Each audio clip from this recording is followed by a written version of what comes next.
welcome back to the Situation Room. Welcome back, Hassan and Mahnoor. Now, Hassan, I would like to dive in. A very interesting interview has been given by the Deputy Prime Minister, Ishaq Dar, to TRT, and he had a very insightful and interesting things to say. Can you tell us more about that? Well, in this entire, dark scheme of things, if you ask me if there is any silver lining that could give peace a chance, I would say that this statement coming from Pakistan's Deputy Prime Minister is very important. He said that there is contact between the national security advisors of Pakistan and India. Now, this has come at a time when India and Pakistan are fighting against each other, of course, at the borders and other fronts too. But when the Deputy Prime Minister says that there is contact, whether it's being made public or not, but there is, of course, contact, this means that there still is light at the end of the tunnel, that we could possibly see the two countries reconciling, and we could see the conflict not exceeding and escalating into a full-fledged war.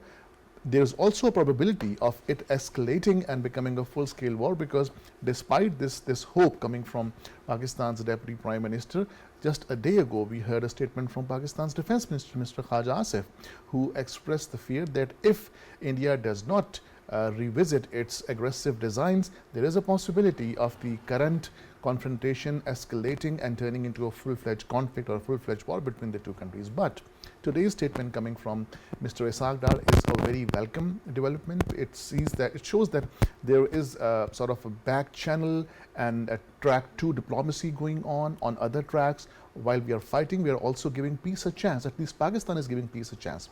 So I personally, I was very pleased and very comforting to note that Pakistan and India are still open to dialogue at this particular level, at this specific level. Of course, there is diplomatic snapping of ties too, but the contact is there. So that this augurs well for the potential or the possibility of the two countries ultimately reconciling and not further escalating their ongoing tension.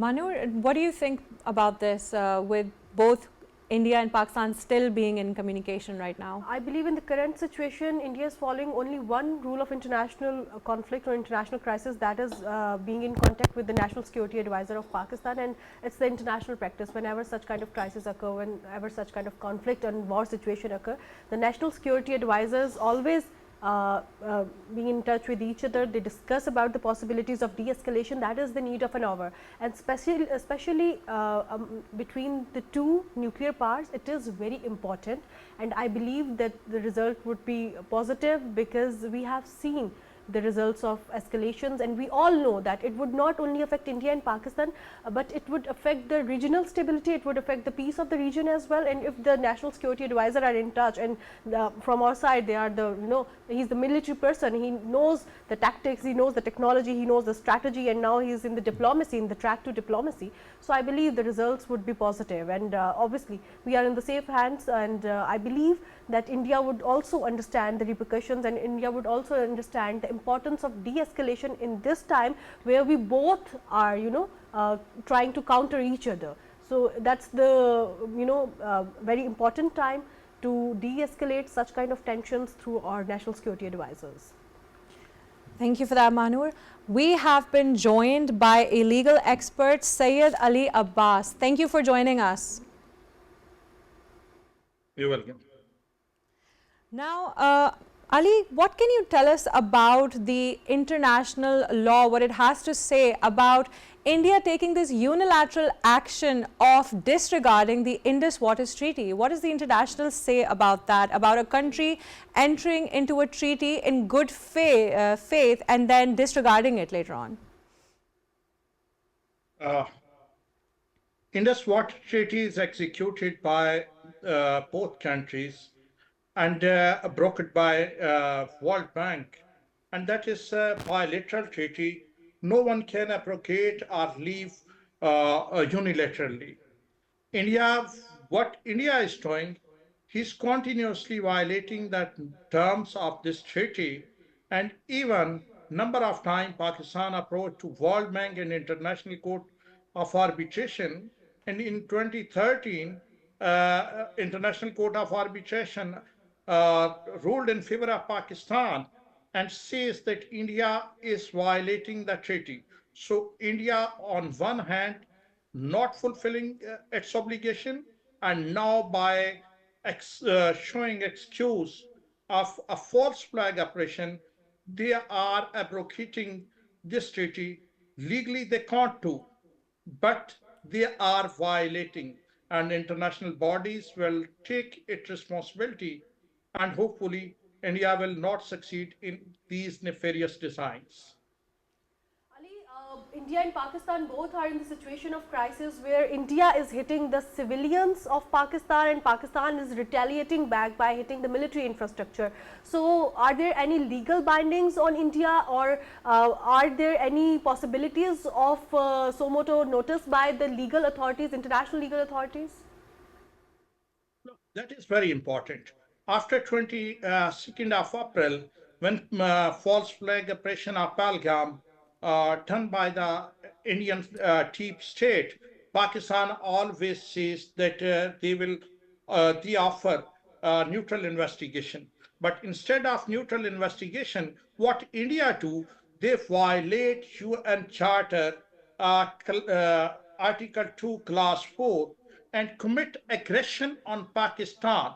Now India is aggressor state according to international law, and what Pakistan is doing under Article 51 of UN Charter, Pakistan is using proportional force in self-defense. And under Article 51, it's Pakistani right and lawful right that in case of any aggression and in case of any attack on civilian, the state can opt its right under Article 51 and work for self-defense.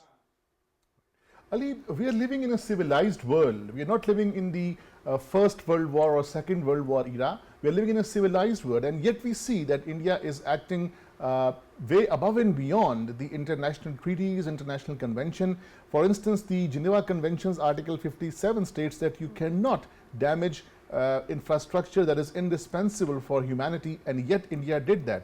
So my question is that what is stopping those organizations or those groups or those powers to stop India from doing so? That question is very important. You just mentioned Geneva Convention, but instead of that, India is also violating bilateral treaties, even Lahore Declaration, even Shimla Declaration. India is violating all norms and international treaties, particularly UN Charter. And according to Geneva Convention, if any state act against the civilian as India is doing, it has very serious repercussions. And now it's a duty of international bodies, particularly UN, and UN is working. And I appreciate Pakistani efforts and Pakistani ambassador who are working there and Pakistani permanent representative. They are doing their best and taking this matter on international level. And you can say what the UN Secretary General that clearly shows that India is at wrong side and international community is looking at India as aggressor. And what options do we have, Ali? Because if we say that India has acted against or in violation of international treaties, do we have options, legal options to drag India to the International Court of Justice or to the War Crimes Tribunal? Yes, that is very important. What India is doing, even we have seen that India has hit the place of worship, which is very serious crime under international customary law and under Geneva Convention and under UN Charter. Now, there are three very important steps, and Pakistan is doing and working for it. First, there is a General Assembly, then there is a Security Council, and then there is a ICJ. And Pakistan should immediately take this matter before ICJ. And there is a clear-cut case of civilian killing. And no doubt international law and international institution and ICJ will not tolerate with India on all this. Right. What can the UN do to rein in India's escalatory steps that they have taken against Pakistan? What role can the UN First of play? all, okay. First of all, one thing is very much clear that India commit aggression against Pakistan. So, India is solely responsible under international law what crime they are doing. Pakistan, under legitimate right of self-defense, is working. So international institution must act immediately, and Pakistan must work through diplomatic sources and through friends that UN pass a resolution while condemning the India and propose some punishment and some limitation on India. Thank you so much for joining us, Syed Ali Abbas. Thank you. Now, Hassan, I would like to talk about Pakistan has taken the strategic decision of closing its airspace to Indian aircrafts. What has been the economic damage that India has sustained so far because of this strategy? See, as you might agree that war is something which is not in the interest of either country nor the region. If there is a conflict, Pakistan and India are both bound to suffer economically, diplomatically, socially, politically, and the closure of the air routes for India or vice versa is of course not in the interest of either country. You must have seen that Pakistani patients were under treatment in the Indian hospitals and they were asked to leave within 48 hours. So there is of course a human cost to the problem, there is a economic cost to the problem, there is a social cost to the problem, there is of course futuristically speaking sort of a danger or possibility of more dissension between the people of India and Pakistan, even if the political regime in India is replaced by a better or a more moderate or a more liberal regime, and which is not a hardliner like Modi or his cronies. The dissension or the fragmentation that is created as a result of this conflict might take decades and probably years and maybe centuries to overcome. The people of Pakistan and the people of India have got nothing against each other. They have a lot in common. It's the political regime in India, as I say, a handful of these old men with dirty minds and dirty ideas trying to conspire against regional peace and lead India to a place which is a dead end, and now they are finding ways to slither away by resorting to one dirty trick after the other. But there is a welcome development also, Ganba, because we are hearing that there is still contact between the DGMOs of the two countries, the Director General Military Operations. So this is a hotline which is established between the two countries. It is still intact, it is still functioning, it is still working. And we can hope, cautiously hope, fingers crossed, that peace will be given a chance, sanity will prevail on the part of India, and this conflict is going to be resolved in an amicable way. But at the same time, what about the thirst for blood that Mr. Modi has? I don't know how many more innocent lives he wants to be taken to quench his Very thirst for rightfully blood. said, there are no winners in a war, and this war, if it took place like on a larger scale, is going to impact the entire world. Like it's going to grow and take the entire world in its fold. So what effect do you think the global economy is going to sustain if this goes on? Pakistan is a major agricultural producer. Sure. Pakistan is very blessed to have this very ideal geographical location. Pakistan is engaged in so many projects with other regional countries, be it the CPAC or be it the Iran-Pakistan-India gas pipeline project, be it the Turkmenistan-Afghanistan gas pipeline project, or be it the future forthcoming partnerships with Central Asia and Russia. So if Pakistan is engaged in a conflict, then certainly stability will evade Pakistan, and in this sort of chaotic situation it would be difficult for Pakistan to carry on with those potential projects, which were not only in the interest of Pakistan but also the entire region. I mean, there is investment coming into Pakistan, there is investment coming in India too, but what and how would a foreign investor react when he would see that he is putting his money in a country or the two countries which are at loggerheads with each other, where there is no certainty. We see the stock markets reacting to this situation. Sagging.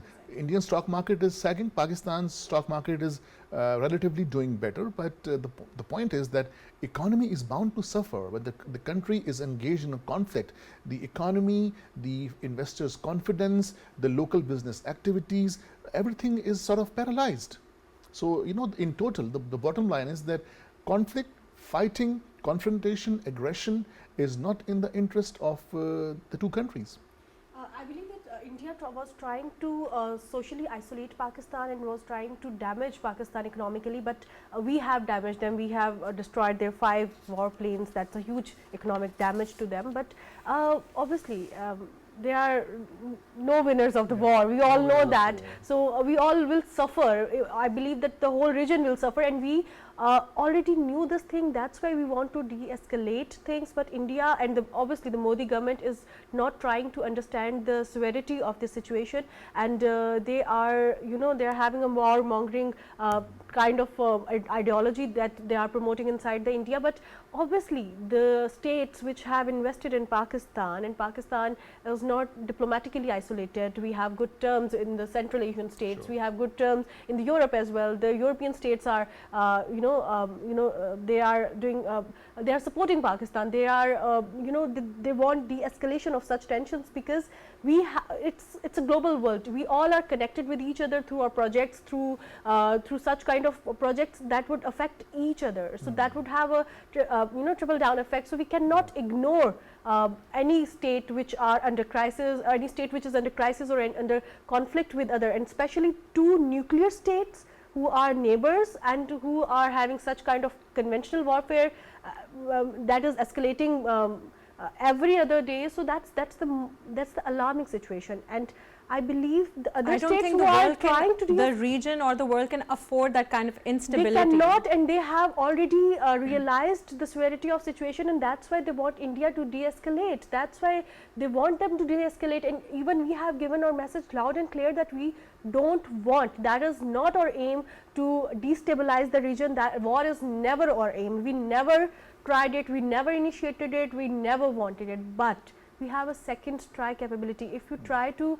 attack our sovereignty, we will obviously we have to protect ourselves, because as we are our a military nuclear has state. shown its capability. Exactly. And I believe world cannot afford these things, because we both are non-signatories of non-proliferation treaty, and we both are the nuclear states. The world need to jump in. They need to jump in to de-escalate such kind of tensions between India and Pakistan, because Pakistan have already understood that. Pakistan want that. That's why we have offered them impartial investigation to such kind of situation. I believe it's the 3rd week of Pahalgam attack, and since then they are not paid any heed. Yeah, and they are not going to accept that offer. It means that they are involved in it themselves. So I believe that India and Modi government need to understand that it would affect them as well. Speaking about the Modi government, I would like to say that we've seen that this escalation, this false flag operation,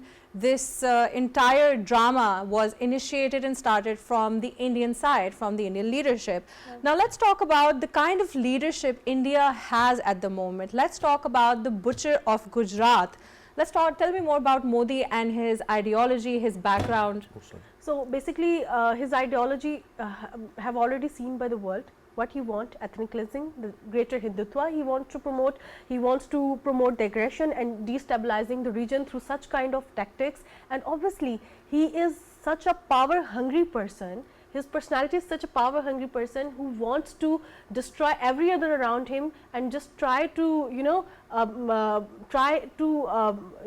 enlighten himself with all the things around him. So basically I believe that the government, the Modi government needs to understand that he is not a mentally stable person to be at such important position, because his leadership skills are, I believe, they are nothing. What kind of leadership he is having? He is unable to support his own people. He calls himself like we are secular, but he is unable to support, protect the Muslims there. He is unable to protect Christians there. Community. Sikh community there. And any sane person, any sane leader like, would you accept that he would do such things as Modi is doing in Canada, he would do such things that Modi is doing in US? Obviously no, because he is not a sane person, he is not mentally stable to be in that position, and most of their people have understood that. That's why they criticized such kind of move which he already done against Pakistan, and he criticized him, and we have seen the videos, the world has seen the videos, how he retaliated back to them. So he fired do you them. think that Modi is inspired by Benjamin Netanyahu and his philosophy of ethnic cleansing? 100%. Both Netanyahu and Modi seem to be the offspring of Hitler, who was pursuing the same sort of policies against the Jews in Nazi Germany. The Holocaust is one such example. They seem to be very inspired by his ideas. They are following his legacy. Modi is doing in India what Netanyahu is doing in Middle East, in Palestine against the Palestinian people. They are both bloodthirsty. Their quench or their obsession for making sure that Jews emerge as the most superior race in Middle East, and Modi inspiring to make sure that Hindus emerge as the most superior caste and race in India. They both have identical dream. You are asking me about the ideology that Modi has. There is actually no ideology. If simply put, the ideology is to create a state which is larger than India, of course greater India, which is of Hindus, for Hindus and by Hindus. There is no Muslim, there is no Christian, there is no other community, there is no other religious minority that has any religious right. So this is an obsession that Modi wants, and he also is, as she very rightly pointed out, bloodthirsty. Even the blood of 800 Muslims that was shed as a result of the burning of the Ayodhya pilgrims train could not quench this man's thirst. Now there are four or five individuals, these dirty minds: Narendra Modi, Ajit Doval, Amit Shah and Rajnath Singh. These four individuals are holding hostage a country of more than 1 billion people, a country with a great history, a country which was a champion and a proponent of secularism, a country which has been for years living peacefully, existing peacefully with all the other religious minorities, be it the Muslims, be it the, of course there have been problems. I'm not saying that the exemplary situation has been there. It's not like that. We have had problems, even Hindu-Muslim clashes, Hindu-Sikh clashes, and of course all. But that's part of the game, you know. But we haven't seen the kind of situation that we are seeing now in India, where the Muslims are finding it even difficult to breathe openly. They are finding it difficult to live there. They have been pushed against the wall in such a way that they are fearing for their lives. They can't even live their lives openly. So that is quite a shame, and we really hope that this comes to an end, but the current circumstances actually suggest that this is not going to happen, because if you see, the Modi government is currently pursuing a very smear campaign against Pakistan, which is actually aimed at doing two things. First, they want to create anarchy in Pakistan, they want to create chaos in Pakistan, they want to create uncertainty in Pakistan in such a way that the world is not able to figure out who is right and who is wrong. I mean, I myself as a reporter, I'm even finding it difficult now to keep track of things, you know. One thing they say in the morning, in the evening they say something different. They're changing their stance, their narrative, not in hours but in minutes. So it's difficult for the world to figure out as to what India is up to, what it is doing. The utter confusion is harming Pakistan and benefiting India. So it's time for us also to live up to our experience and our expertise in fighting this warfare on the information front, on the media front, on psychological front also, because this constant state of anxiety is also causing a lot of uncertainty in Pakistan. I have been covering also the conflicts between India and Pakistan for a long time, but for me personally, this is the first time that I'm seeing settled areas being targeted by India. I mean, I vividly recall the 1999 conflict that continued for about 3 months between Pakistan and India. The entire war was fought at the borders, the Daras sector, the Kargil sector and all these other areas. There was fighting going on, conventional warfare was going on, the situation was extremely dire, but I did not see any settled area in Pakistan being targeted. I did not see anyone losing his or her life in the settled areas of Pakistan. Yes, there was across the border fighting, across the LOC fighting, and of course several people in Pakistani Kashmir got killed. But this is the first time that I'm seeing rockets or the drones being fired in Pakistan's settled areas. Now, of course, It Pakistan is shows the going to bloodlust and in the Indian leadership. bloodlust and also the lethality of Indian actions. I mean, they're claiming lives in Pakistan. And that's against the international protocols as Absolutely. well. That's against that. And That's against the I'm international- so appalled by this dismal reaction coming from the United Nations, expressing concern, expressing willingness, expressing desire. They are not going We beyond see this expressions. happen every time an election is coming up in India. Like every single time we can look back at history, from the Uri attack to the Pulwama, there's always certain actions taking place right when the Indian election are coming up. See, the Indian elections have been coming up in the past as well, Ghanwa. But this time the situation is not just different, but way more dangerous. It can burst into a full-fledged war between India and Pakistan. Let's face it. This is not me saying that, it's the Pakistani officials saying that. Because Pakistan is a nation that is not going to lie dormant and let India dictate us and impose their hegemony against us. This is not going to happen. Elections have been taking place in India in the past as well. This time, of course, elections are taking place, and this is, by the way, the state assembly elections, not the general elections. The Yes. general elections are to be held in 2029. These are the state assembly elections taking place in Bihar and Uttarakhand and West Bengal and Tamil Nadu and Odisha and Assam and all the other states, but they have a direct bearing on the general elections. I think the plan is way larger than elections is just one component of this larger scheme of things that they are pursuing. The agenda basically is that Modi in his term wants to come up with something that he could be proud of in front of those hardliners, those RSS ideologists or those anti-Muslim elements within India, that okay, this was something that was done by Modi, but I think his dreams, his aspirations are bound to turn to ashes. As a matter of fact, the arrogance that they had is already now turned to ashes. The remnants or the remains of these drones and these warplanes were not that of drones or warplanes. These remains were of those claims, of that arrogance, of that rigidity, of that stubbornness, of that negativity, of that animosity, of that acrimony that they had against Pakistan.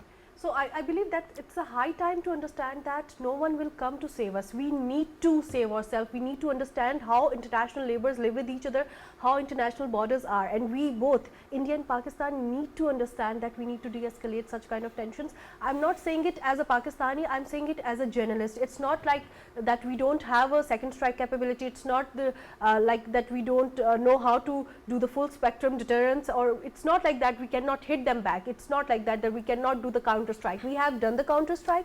We have shot down their warplanes as well. We have shot down their 30 drones as well.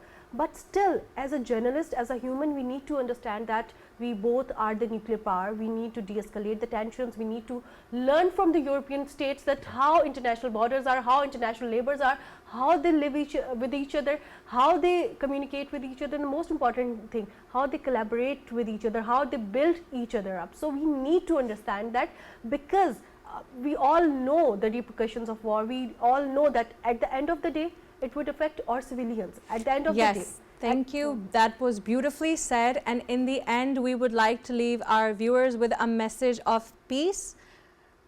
We will be right back after a short break.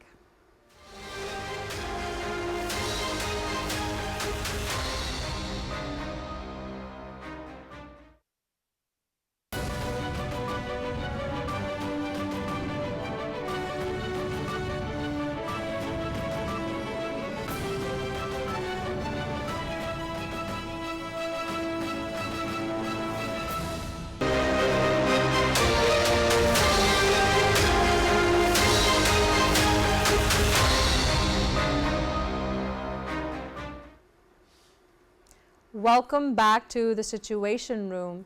Manur, now tell me, what is the role that the international community can play for both India and Pakistan to de-escalate the situation? I believe international community can play a very good role, but they are not playing. So we should not rely on international community or international organizations for that, because we have already seen what they have done with Gaza, what they have done with like Ukraine war. So they are, I believe, I don't want to see that, don't want to say that, but they are just puppet.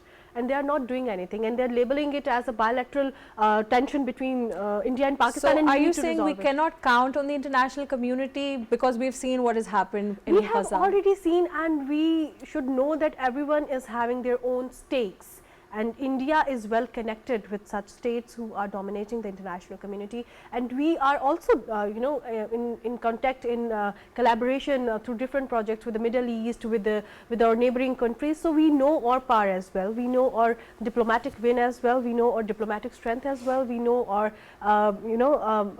our nuclear strength as well, and we know our strategic strength as well. So I believe in such condition where we have seen the response of people who are asking India to de-escalate, and still India is not following,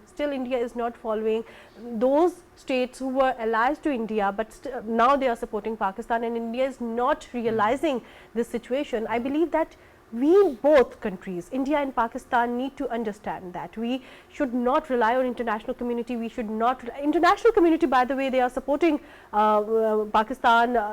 We have seen there were rallies in Europe. We have seen that, we were discussing in the last program, that international Muslim community is supporting Pakistan. They really want India to de-escalate. They really want India to step back. They really want them to behave well. But I believe that we should not rely on others. It's a very important time to realize the repercussions. It's a very important time to de-escalate. It's a very important time for our national security advisors. Obviously, we have already offered them the investigation, and that's enough which we can offer to them. We cannot offer them our land, obviously. So they need to understand, and especially I believe that's so stupid of India that they are not behaving well in such kind of condition where they are destabilizing the peace of the whole region. Hassan, I would like to ask you, do you think that the international community is putting enough pressure on India to de-escalate in terms of Turkey, in terms of Iran, and especially Qatar recently? The role of certain countries has been very positive. As you mentioned about Qatar, it has tried to exercise its influence over India and with Pakistan too, to facilitate de-escalation of conflict.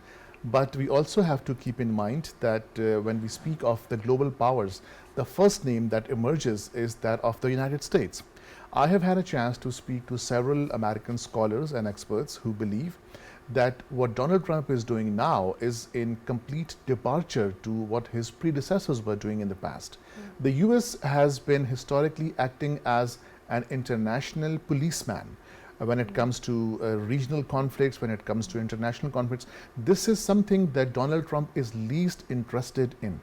This is why he's acting so passively and not going beyond expression of concern and offer of facilitation. It is time for the United States and all the other important world capitals to go beyond ifs and buts. Time is running out. Time is very crucial. If this situation spirals out of control, it will neither be in the interest of the two countries nor the region. The world is already witnessing two major conflicts, and if you look at the role of OIC and the UN, what have they done? Have their concern or their expression of interest stopped the bloodshed in Gaza or in Ukraine or anywhere else? No.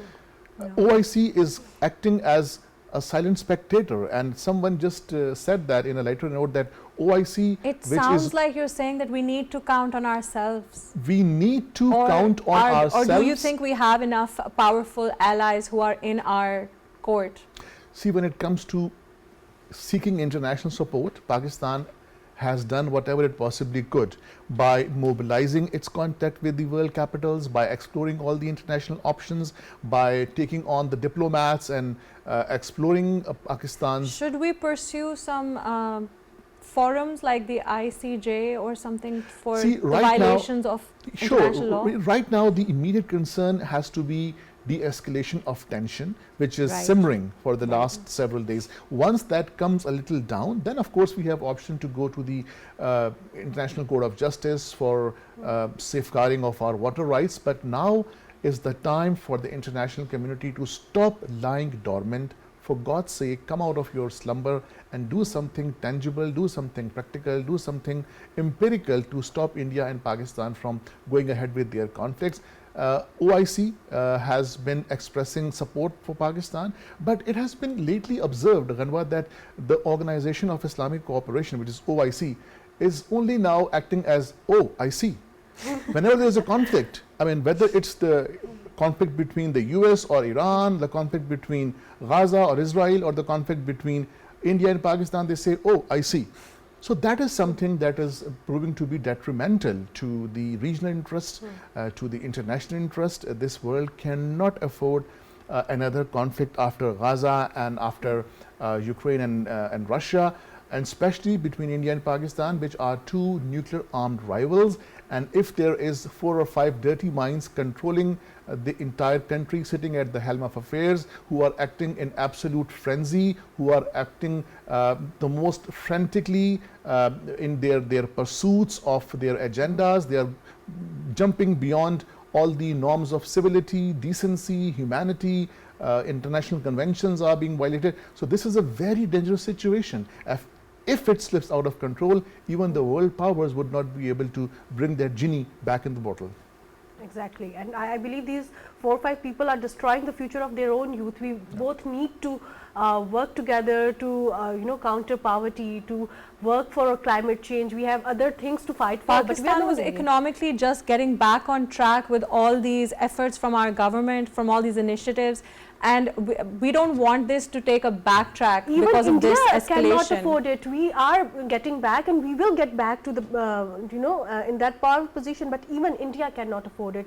Look at their issues. Their people need basic needs. They don't have toilets in the that's the basic need. You're right. You're right. I believe that we both need to understand that we have to fulfill the basic needs of the people, and then we have to go for such kind of escalations and tensions. Right now, we both, even the superpowers in the developed countries cannot afford such kind of conventional warfare. So with the conventional warfare, we are dealing with the information warfare from the Indian side as well. And at the end of the program, I would like to say to the people that don't follow such kind of accounts who are trying to promote hatred among the warmongering. people. Yeah, and warmongering. Don't try to follow such kind of things who are trying to promote hatred among the people, because we don't want, or leadership even don't want such kind of escalations. We have already have been very loud and clear about that. We don't want war, and we don't want to destabilize the peace of the region, but we have ability to counter strike. We have ability to protect ourselves. Right. And just on the closing note, Ranba, we have seen, as you mentioned, that Pakistan's economic stability is something which is not very welcome in India. Ever since Pakistan and China started to collaborate under CPAC, India has been having these ants in the pants, and they have been acting beyond all norms of civility and humanity when it comes to confronting Pakistan,